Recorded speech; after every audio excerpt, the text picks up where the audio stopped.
Ito na yung mali. Ito. Tanim namin ito. Markut yan. Yan. Yan. Ito. Ayan. Ito yung katawan. Markut yan. Oh. Ayan.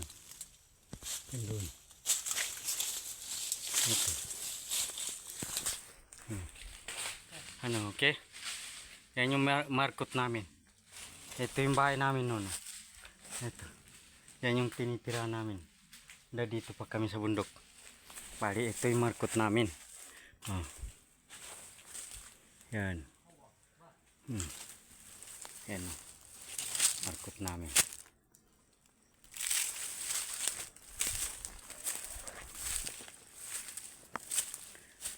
Yan yung purok namin dati. Tagal-tagal na rin hindi kami nakabalik dito. Wala na. Madilim na.